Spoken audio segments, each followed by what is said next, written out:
Welcome, and everybody, whether you're on the East Coast, West Coast, around the world. This is Coast to Coast, and looks like it's just the two of us today, but a lot going on around the NFL for sure. Hey, let's start with what I thought was going to happen, but you guys did not. Your old coach, Pete Carroll. That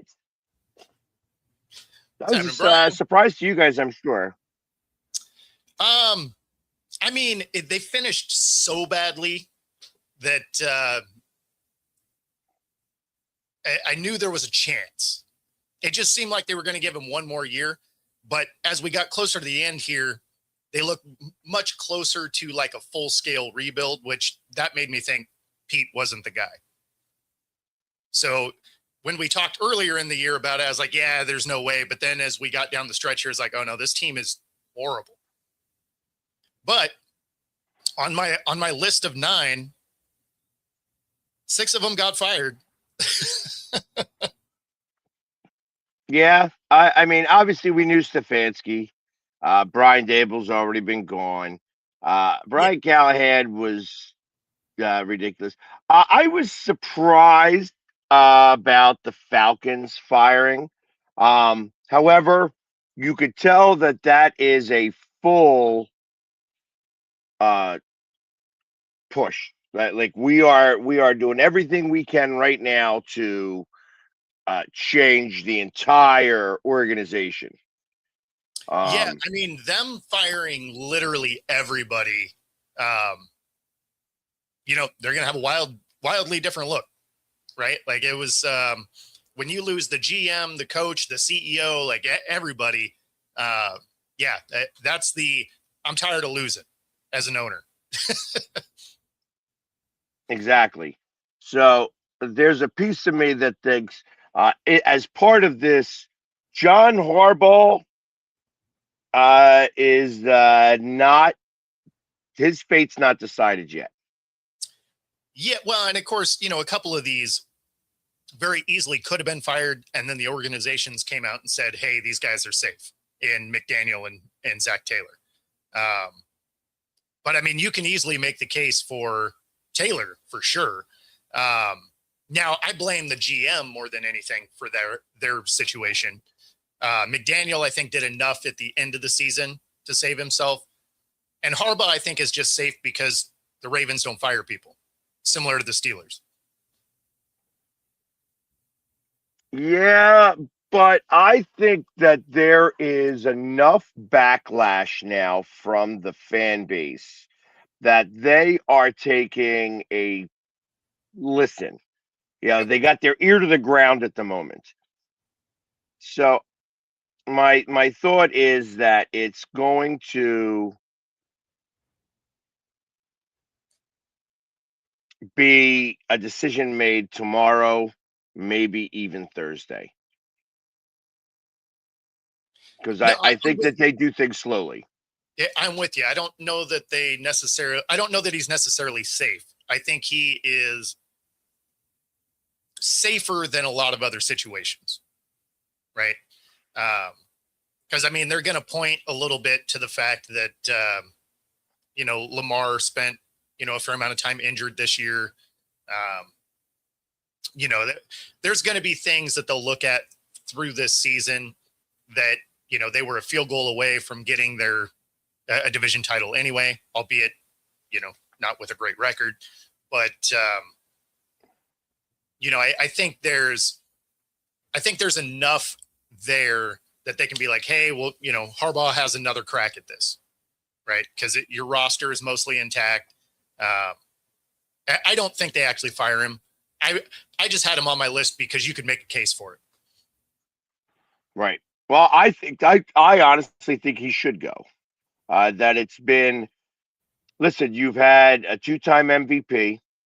Your offense has been good enough, and you haven't been able to get past one guy, one team really. Yeah. So that you have been beaten nonstop by your original mentor, because Harbaugh is from the Andy Reid tree. No, So I don't. I'm with you. And honestly, the shortcomings have been coaching, right? Like you can't really drop a bunch of these at the feet of the players when you abandon half of your game and the better half of your game every time the moment is big. So that to me falls squarely on coaching. So I mean, there are some big elements that could lead to him being fired. I just think because it's the Ravens, it's less likely than some of these other organizations. Can't be a Dolphins fan anymore.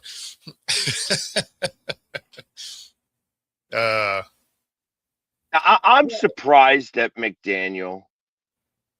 That was a it's like I know that. Listen, we hear all the time. Yeah, we're giving him a vote of confidence. He's going to stay, and then guys get fired. The next day. Yeah. Well, and I don't think he's safe yet. I think it has a lot to do with the GM that comes in. That could be. Now, they did say that he's going to be involved in picking the GM. And if that's the case, then he really is safe. But if they're picking the GM, then if the GM has someone in mind, he could easily get fired. But if he legitimately is going to be part of the decision-making of the GM coming in, then you have to think that that he's relatively safe in that position, at least for next season. Gotcha. Is Jason in the queue? No.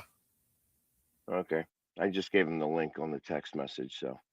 Oh, he got it in the same email you did.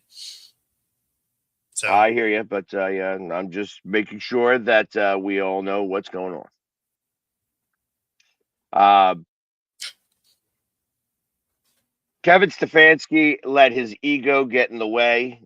I think that if he was more apt to deal with Sanders, he probably would not have gotten fired.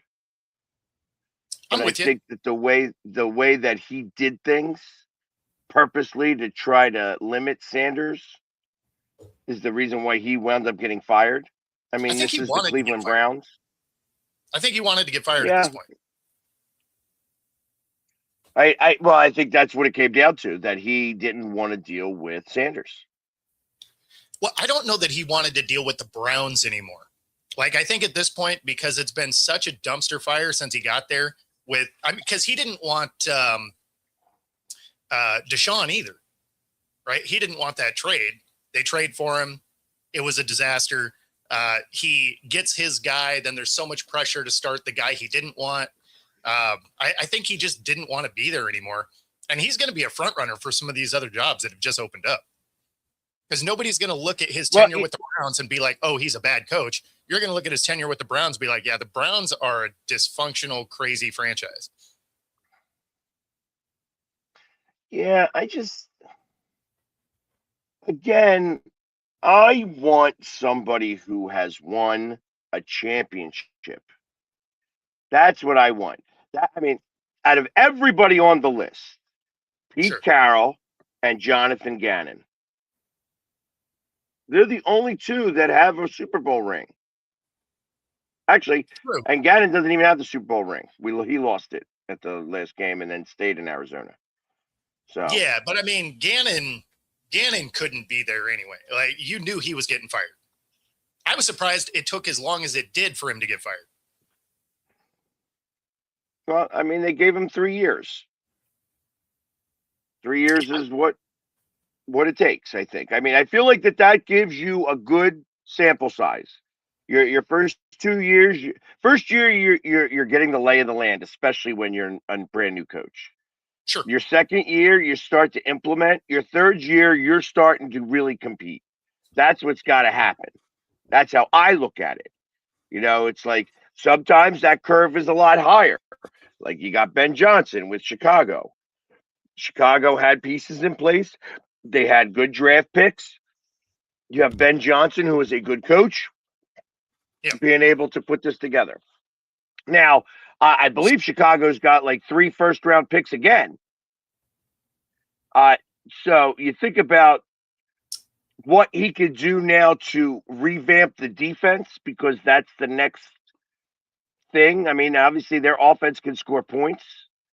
It's their defense now that has to get fixed. Maybe get an offensive lineman or two.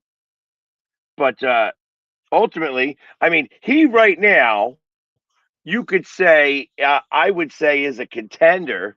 I don't think they would get to the Super Bowl. I don't think they win the Super Bowl. I don't think their defense is strong enough, especially in the playoffs when defense is what wins championships. You need to have, and this is where I think Seattle will falter a little bit, even though they have a good defense. Their offense is not as strong. And when you go up against 2 good defenses, when it's 2 good defenses on the field, where the Eagles and the Seahawks are going to be, as long as the Eagles don't get in their own heads about not being able to beat the Seahawks, that's the problem. That element? So that's going to be the Rams' problem. The Rams feel like they could beat everybody except the Eagles. Yeah. So now Matt Stafford has beaten the Eagles. Although you guys square off against the Niners. Well, yeah, but I'm saying next. I got you. Yeah. What if there is a next? What if the Niners take you out? They got a pretty good defense over there, and their run game is No, they don't. No, they don't. The defense on the Niners right now is Swiss cheese. And what you saw Sunday was an inept Seattle offense, not when you saw good offense. The Niners defense isn't as bad as you make it sound. Their pass rush is. Their defense isn't bad. The big takeaway from that game is how Seattle shut down that Niners offense, because that Niners offense had been hanging tons of points on everybody. Right, but all you have to do is stop CMC. That's all you got to do. Well, no, you got to stop it. Not that that's a simple process to do either, because they do very good on moving him. But when you look at the Chicago game, the 49ers versus Chicago, which I think is a better game to hang a lot of your stuff on. I think that Seattle showed you the concept on beating San Francisco's offense. But what you saw from the defense was Chicago walked down the field. Chicago was an incomplete pass away from winning that game. Yeah, but I mean, you got to keep in mind the Niners, the previous 3 games were putting up almost 40 points a game. Well, yeah, you can outscore teams. I mean, but look at those games before that. I'm going to go back into the annals of the 49ers and their schedule. They beat the Bears 42-38, right? They didn't slow anybody down there. They beat the Colts 48-27. Yep. And say what you want about the Colts, they do have a decent defense. And they get a good run game as well. They ran over the Titans, but nobody cares about that because but the Titans still scored 24 points. No. But what my point is everybody's running over the Titans. So I mean, that's not really fair enough. Right, and then look at this: no defense. Browns, a little bit of defense, but not great. Panthers, not a very good defense, but serviceable, and still was a close game, 20-9. Cardinals, no defense. I mean, and division. The Rams, they put up 42 points on them. The Giants put up 24 points. So, and that goes all the way back to November.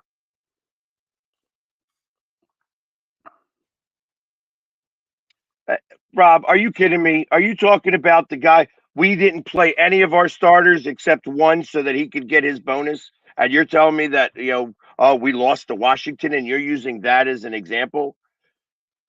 Listen, you guys scored 13 points on an inept defense. On an inept defense that the Cardinals scored 22. The Titans scored 24. The Colts scored 27. The Bears scored 38. You scored 13. Don't tell me, Rob. So the thing is you can minimize even the Titans because they're a bad team, but they were averaging almost 30 points a game the last 4 games until the Jags game anyway. So, I mean, it's not like they didn't figure out how to move the ball. Now, I mean, he does have a little bit of a point. You're talking like Seattle is a trash team, but no. They're number 1 seed. That speaks for itself. Their defense has won them a tremendous amount of games. But I think, but Bo goes back. Hold on, what Bo said earlier, and I do believe what Bo was saying. If they have both of those, once they get both of those starting tackles back, which is going to help out protecting Darnold, that Charbonnet and Walk have no problems running that ball. I've watched them run the ball. They got a great defense. They have a very solid run game. They got a number 1 wideout. They got good coaching. You give that Darnold time to throw the ball, and that dude's going to do some damage. And I'm sorry, Pags, but I don't believe in Philly right now. I know you guys are the reigning champs. I'm not trying to take that away, but I think we all know that you're inconsistent on offense a lot. So let's not act like you got some clear path to the Super Bowl because you don't. I'm not talking about the Eagles right now. I'm talking about the other teams. When I talk about the Eagles, I already know what the deficiencies are. The 49ers right now, I tell you that defense is Swiss cheese. I'm looking at the 49ers, and I'm looking at that. I know that my defense, all we have to do is score 22 points. 22 points is all we got to score, and we win this game. If we don't score 22 points, which is a possibility because our offense has been inept, then at that point, we may lose. Up until that point, though, 22 points is a winning game. And I think that's throughout the playoffs, actually. In a heavy defense game, 22 points can win it. So Absolutely. now, when it gets to Seattle's game, like if we looking forward, if the Eagles were to just win and then get to Seattle and we play Seattle, where it's that defense against our defense. I think, first off, I think that it's the turnover battle that wins that game in a big, big way. And certainly in a game like that. Yeah. Right. Or field position, because that could really be a big field position game, like where you're, and the biggest problem that I have with the Eagles in general, in terms of their defense, is that sometimes they let teams drive. You could get a couple of first downs. And in a game like that, that's where the field position is going to be a big factor. So we need to make sure to get off the field on 3rd down against Seattle. That being said, they got to stay out of their own head, too. Yeah. No, I mean, that is probably one of the biggest stats for a matchup like that, whether it's against, Seattle, Philly, LA. Those 3 teams, you have to get off the field on 3rd down, because if you can't, those are all good enough teams that they'll hurt you. If you let the teams hang around, it's a problem. Yeah, especially if you don't contain that run game. A lot of them will chew up that clock just on that run game alone. No question. I don't care what the Eagles did in the second half. It's like you could bring up all this stuff, Joe. Listen, your team's on the couch, Joe, and you're in Italy. You don't get to watch as much football as I do. You don't have to tell me about the fact that we get we didn't get a completed pass the other game from now. Does it matter? Does it matter? Pags, that man's on an Italian leather couch. I promise you, he's comfortable. It's got plastic on it. It's got plastic on it. It may have plastic. This is an Italian leather couch. Let's not act like Joe's over there hurt, and let's not act like you possibly couldn't be on the couch in round 1. It's pretty under the plastic, though. Well, that's why they put the plastic over top of it. Exactly. So it stays that way forever. But in a realistic sense, yes, you're right. The Eagles got to do what they got to do to win. San Francisco is not a pushover by any stretch. And there's a history now. It's like there is this is probably the game that best suits the you could say that the last time the Eagles played the 49ers, that the 49ers used that game as the payback for the NFC Championship game. And they played that game. I mean, that was where the Eagles played 3 games in 12 days. Yeah. And they were tired, and the 49ers just wrecking balled them. They wrecking balled them like straight out. They trained them. They just went and just knocked the hell out of them. And you could tell that the Eagles weren't ready. The Eagles not only weren't ready, they were tired. Because I remember one play, the running back, that was where like a running back was like running at like 70% speed, and the defender came in at 100% speed, and he just blew him up. And that was the epitome of that entire game, and that started the slide for the Eagles, because everything else before that was I mean, they were winning games similar to the way Kansas City was winning games 2 years ago. Like 1-point games and stuff like that. A little bit of help here, a little bit of help there, things like that. A lot of close. A lot of close games. This game is going to be a real. Hey, this is the playoffs now. If San Francisco is going to have a memory, they're going to remember the NFC Championship game, and they're going to want to use this game as payback. Hey, real question. What is the status on Goddard's knee? I know they held him out for precautionary reasons against Washington, but do you know like how his knee is looking? Who? Goddard? Is that how you say his name? The tight end for Dallas. Goddard? Is that how you say Goddard? Okay. Yeah. He's fine. I couldn't hear you. You had your finger in your mouth. I was like, oh, my bad. How's everybody? Sorry. Yeah, Dallas is going to play. Everybody is going to play. They're going to have all 22 starters. Nice. Okay. So good deal. Yeah, that's huge. Yeah, if you can get healthy for the playoffs, that's massive, because you don't necessarily have to be the most talented team. Sometimes just the war of attrition comes into play when it comes to playoff time. But you can just be the healthiest team and go get a ring. Yeah, and I'm interested to really see, is Chicago going to be able to get over the hump of Green Bay? Playing the team for the third time is always tough. I think that coaching goes to Chicago. Quarterback even goes to Chicago, and I'm not a Caleb Williams fan.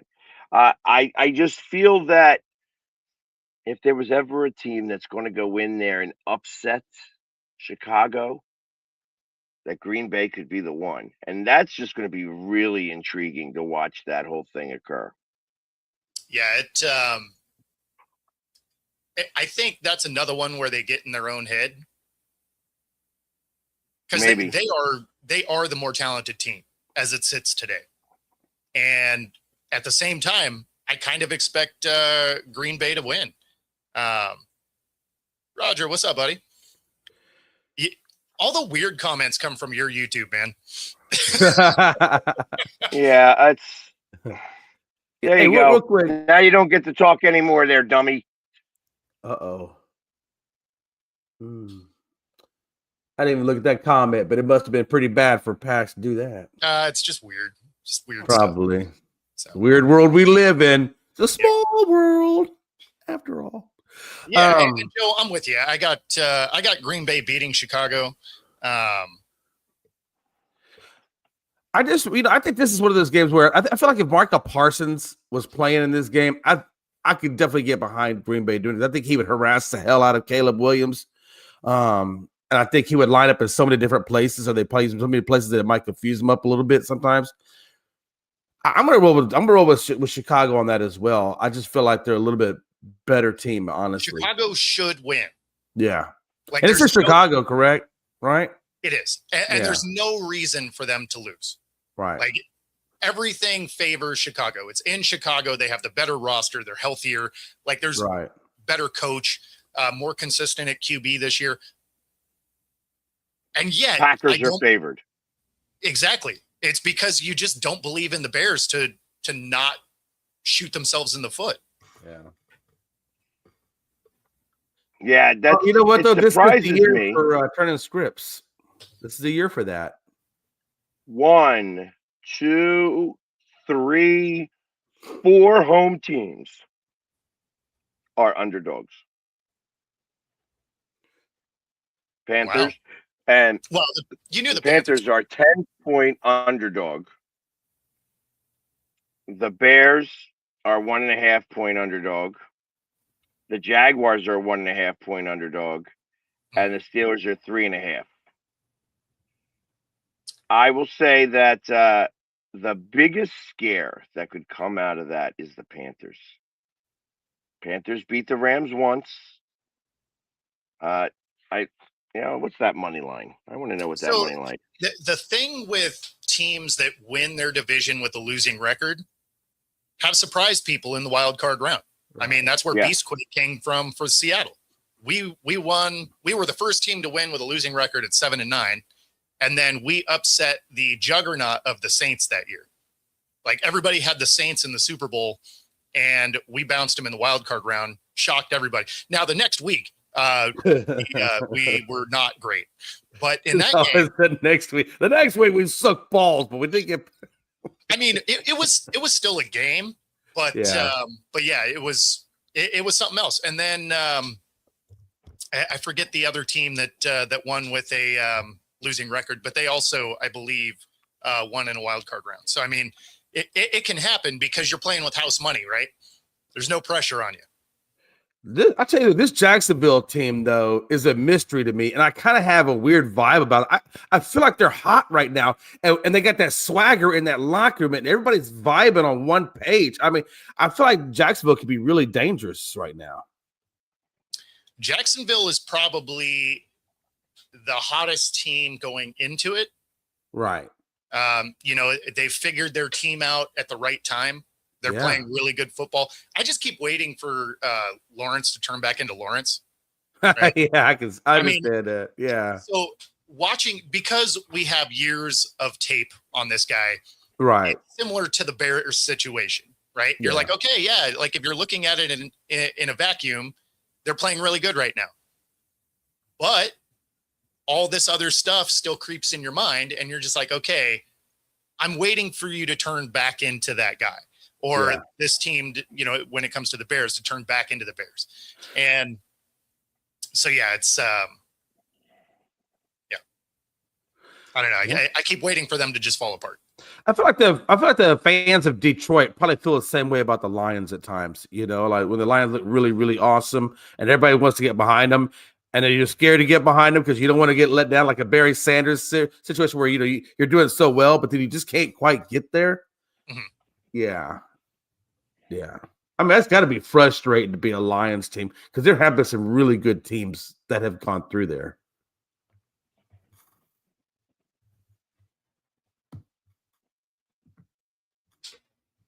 I mean, I don't know. The Lions just had too much to overcome this year. Oh, for sure. All the injuries, switching, whatever. Like it's, do you think Ben Johnson was just that powerful that when he left, a little bit that went with him? No, I think what it is if you would have had your coordinators leave, but you stay healthy, you'd have been fine. Or if you have your coordinators and you have injuries, you can kind of work through it. If you have all of those things, then at some point, there's just too much change to overcome. And it's not like they had a horrible season. It just wasn't good enough to get in the playoffs. But, they were playing through a hard division. Yeah. So, honestly, if they had their exact same scenario and they were playing in the South, they probably win. Exactly. So, especially if they're in the you're right. If they were in the South, they probably do win.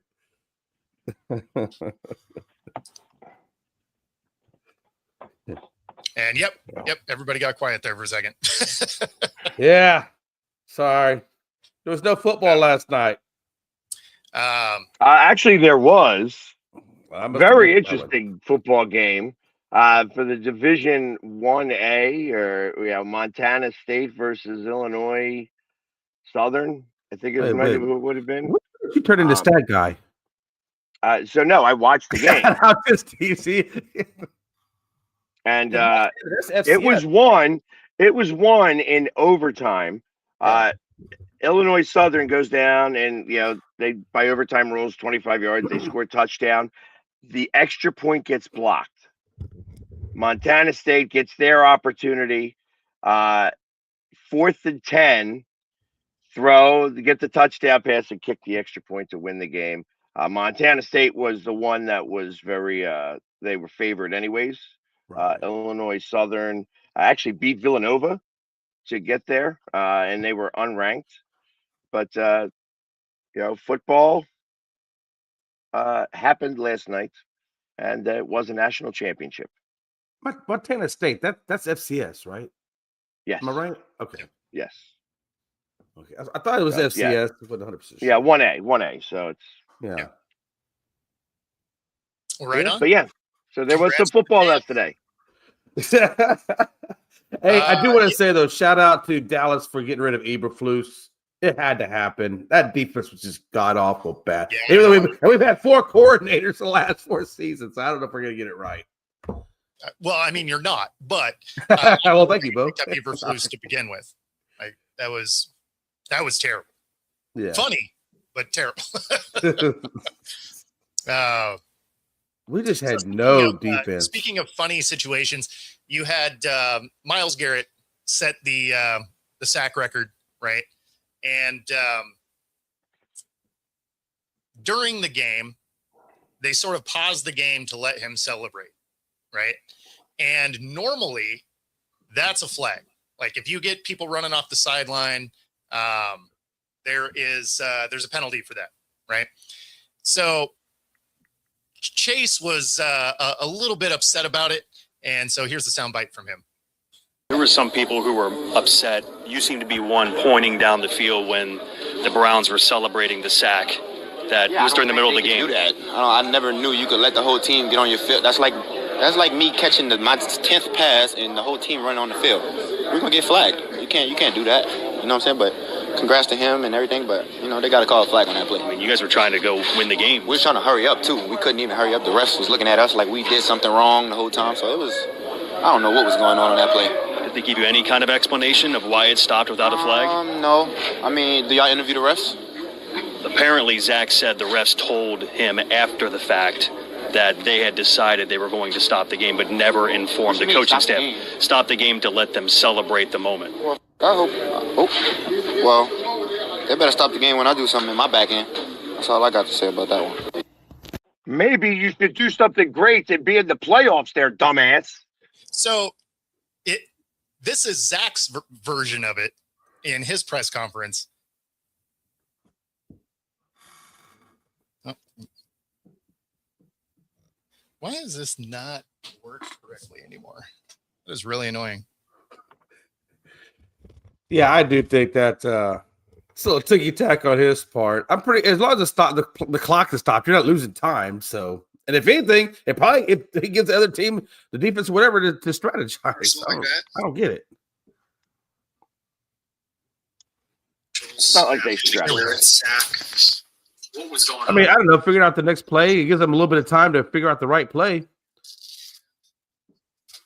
I don't know. I did see what the coach said. The refs just said that they made a decision that they were going to stop. You can't really hear it, but As quickly as possible. are you loading it or? We didn't sub. We're trying to be on the ball and go and play with tempo. And the umpire just held the ball so that we couldn't do anything. And I'm yelling at Joe, get on the ball. We didn't sub. We're going. And we couldn't play. And so, again, trying to get an answer was not easy. They just said that they made a decision as a crew to stop the game when that happened. I guess it didn't matter when it happened. It just, they were going to stop the game and let it happen. And you weren't informed of that? No, I was never informed of that. They didn't say one word. We met with them in the 90-minute meeting before the game. They never said one word about it. So, wow. I get the frustration in a little bit because you're trying to go up tempo and get on the ball. At the same time, your season's been over for 5 weeks. So And it's not like this is an unprecedented thing. As I recall, they let Emmitt Smith, when he broke the rushing record, have a moment during the game also. So it's not like it's the only time it's happened. And that's the only. And the last time they even let, even though what's his face fell, and all he had to do was touch him, they let what's his name, Strahan, have a moment. Yeah.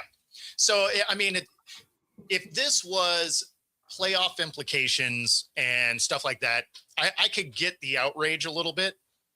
When this is a game that means nothing and hasn't meant anything for weeks, I don't think it's that big of a deal. Like, again, if this was me getting in the playoffs or not, I would be hot, right? Because you're messing with the pace of the game and all of that. But this was not that. That might have just been him and his feelings, like you said, because they probably weren't getting the win. 100%. I mean, I get you're trying to win the last game, whatever, but I mean, it doesn't mean anything. It doesn't change anything for either team. Like all of it was a wrap at that point. So it didn't make a ton of sense. Now they probably still should have thrown the flag, just, for whatever reason, but especially if they didn't communicate this to the other coach, be like, hey, we'll give you an extra 15. It's not going to matter. Both these teams are toast anyway. But yeah, maybe if he had the same sense of urgency earlier in the season to fix the friggin' defense, that maybe they would be in the playoffs rather than worrying about what Joe Burrow is going to do in the offseason. Yeah. Exactly. Or maybe you just spend your money a little bit better so you can protect your quarterback, so that doesn't get put on you. Exactly.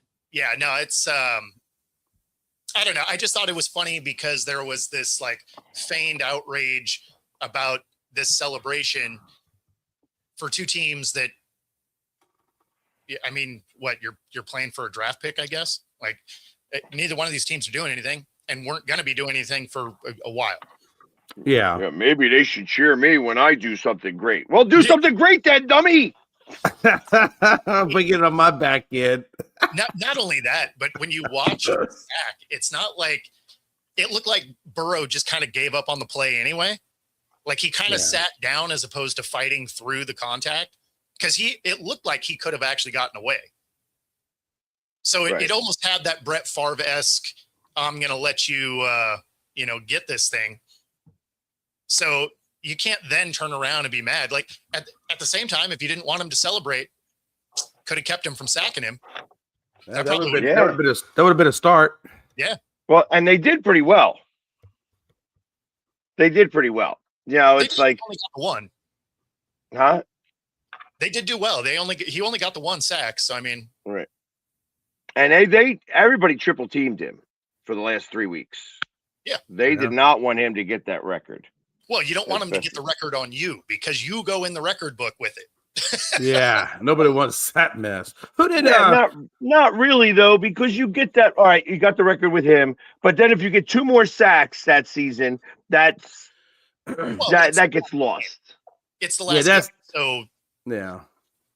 But yeah, the ones before, I get it. But at the same time, whenever they set the record, they always bring up who they set it against. Oh yeah. So even if it would have been, even say, you got the 22 and you ended up with 25, the 22nd one where you set the record is the one that gets brought up a lot.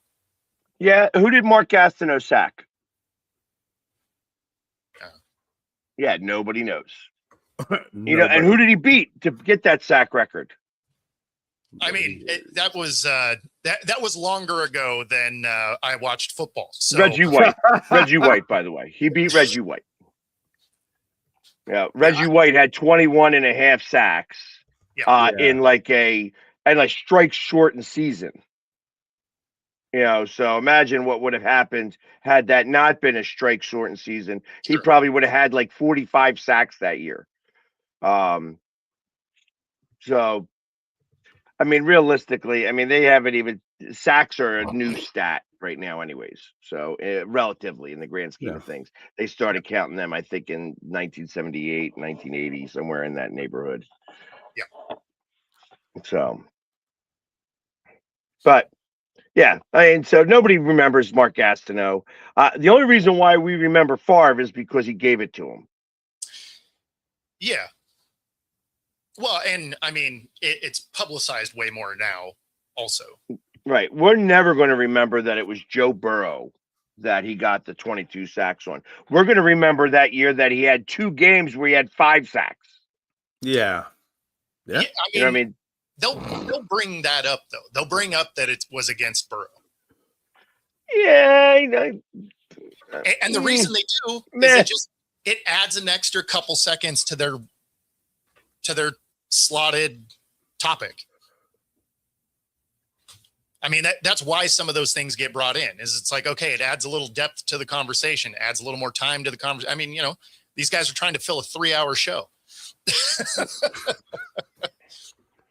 That's a lot of missed or non-calls this year. Yeah. The refs were terrible a lot of the time, just in general. Oh, yeah. Every game. But at least they were consistent. So, had that going for you. I feel like the missed calls are like the equivalency of strikes being called balls and balls being called strikes in baseball. I mean, you never get it 100% right. Yeah. Or they're controversial when they're made. I think that's the biggest thing with football over the last couple of years is the refs have been less consistent than their counterparts before them, right? Yeah. Because a lot of the old guys have all moved on, right? Hockey Lee and Sarator and like all these guys that were generally pretty good at calling these games. Now you get into the ones today. Hockey Lee's kid actually does pretty well, but there's a lot of missed calls all the time, or it'll be something that's not called. I think it's the inconsistency that makes me the most mad about it is when it's not a penalty all day, and then the last 4 minutes it becomes one. Okay. Yeah. Like if you're going to call a ticky-tack kind of game, cool. Do it from the jump so everybody can adjust to it. Or if you're just going to let things go, just let them go the whole game, right? So it's when you don't know what the expectation is, I think, is where it irritates me. I also had a problem. Like, so here's the other thing that I got, you know, when the receiver is holding the defender and then does something specifically that messes with him trying to catch the pass, and then they call the pass interference on the defender. And here's the other thing that I saw that was hysterical to me. All game long, I love McLaurin. I think that he's one of the best receivers in the league. You know, he literally would run into a guy and fall, and that guy would get the pass interference call. He did it 3 times in the game. One time he was down on the ground for like 10 seconds, and he finally found him to throw the ball towards him and threw the ball at him while he was on the ground. Like he never was going to catch that ball in the first place because he had already been on the ground because he ran into the defender, fell to the ground, knocked the defender down, by the way, knocked the defender like 2 yards off of him. And then was on the ground for like 5 seconds as what's-his-face was scrambling around. Williams was scrambling around and then threw the ball his way. And they got a pass interference call. I'm like, are you kidding me? Are you kidding me? It was like so ridiculous. And it was so blatant. The one that we've seen a little bit more of this year is them actually calling offensive pass interference, which, a lot of times they wouldn't call. But we have seen more of that this year. I tell you what,